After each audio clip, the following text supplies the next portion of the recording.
赞比亚是非洲东南部的一个内陆国家，因赞比亚人均铜矿量位居世界第一。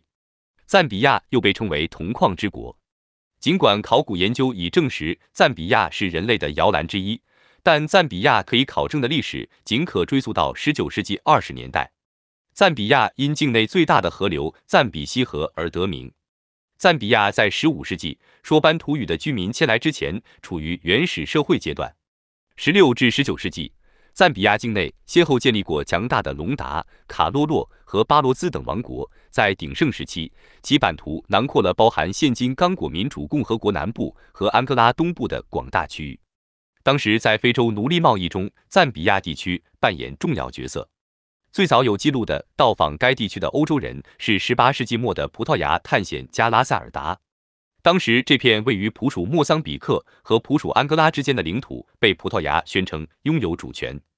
此后，其他欧洲游客纷纷前来到赞比亚地区进行探险，其中最著名的是苏格兰人大卫·利文斯通。他有一个愿景，通过基督教、商业和文明来终结奴隶贸易。1855年，利文斯通成为第一个看到赞比西河上壮丽瀑布的欧洲人。他随后以英国维多利亚女王的名字将其命名为维多利亚瀑布。1873年，利文斯通离世后，关于他旅程的广为流传的技术吸引了大批欧洲人前来观光。当时，英国殖民者塞西尔·罗斯知道侵略和掠夺海外殖民地可以转嫁英国国内的社会危机，因此他极力鼓吹发动侵略战争。有一次，他参加了伦敦一个工人区失业工人的集会，了解到工人缺乏食物。事后，他赤裸裸地说：“为了使联合王国4000万居民避免内战，我们这些殖民主义政治家应当占领新的领土，来安置过剩的人口，为工厂和矿山出产的商品找到新的销售地区。”1880年4月1日，在积累了部分资金和经验后，罗德斯创办了德比尔斯金刚石矿业公司。8年后，罗兹击败了老对手金伯利中央矿业公司的寡头巴纳托，建立了戴比尔斯统一矿业公司。该公司在当时几乎垄断了世界钻石生产的90%。在成立钻石开采垄断组织时，罗兹在讲演中就强调，我们应当永远记住，南非问题的实质在于把开普殖民地扩大到赞比亚河，以便打通从开普敦到开罗的内陆通道。关键的一招是占领马绍纳兰。如果我们能得到马绍纳兰，我们就抓住了非洲的天平。要实现这个扩张计划，最大的障碍之一就是洛本古拉领导的马塔贝莱王国。1888年2月，罗斯委派下属莫法特前去会见洛本古拉，后者以德兰士瓦和奥兰治自由邦可能入侵马塔贝莱王国为由，劝说洛本古拉与英国结盟。同年8月，罗斯又派他的助手拉德以1000支老式步枪、1艘炮艇和每月100英镑为交换条件，请洛本古拉批准南非公司在马塔贝莱王国开采金矿。英国殖民者利用洛本古拉不识字，在租让书上加入许多对方不知道的条款。10月30日，洛本古拉在租让书上画了押。莫法特条约和拉德租让书立即成了罗斯入侵马塔贝莱和马绍纳兰的借口。1890年，罗斯领导的所谓进步党在开普殖民地的议会选举中获得胜利。罗斯担任开普殖民地的总理后，他开始了对河间地区的进一步吞并活动。同年6月，赞比亚和西北的洛斯王国与罗斯派去的特使签订了一项条约，承认由英国南非公司独占本地的矿业和商业权。与此同时，罗斯的另一名特使也几乎用同样的办法，使赞比亚和东北的隆达足球长卡赞贝签订了不平等条约。1891年，洛本古拉发现自己上了当，为此，他于1月18日致信英国各家报馆，拒绝承认签署的条约。然而，他觉悟得太晚了。此时，罗斯已经做好了全面吞并马塔贝莱兰和马绍纳兰的准备。1893年10月，罗斯的心腹南非公司驻河间地区的行政长官斯塔尔·詹姆逊率领1500多人，分成3路进攻马塔贝莱人居住的村镇。洛本古拉的军队因无力抵抗拥有马克沁重机枪的侵略军，被迫于11月4日撤出了首都布拉瓦约。不久，洛本古拉因病去世。这样，英国殖民者夺得了河间地区。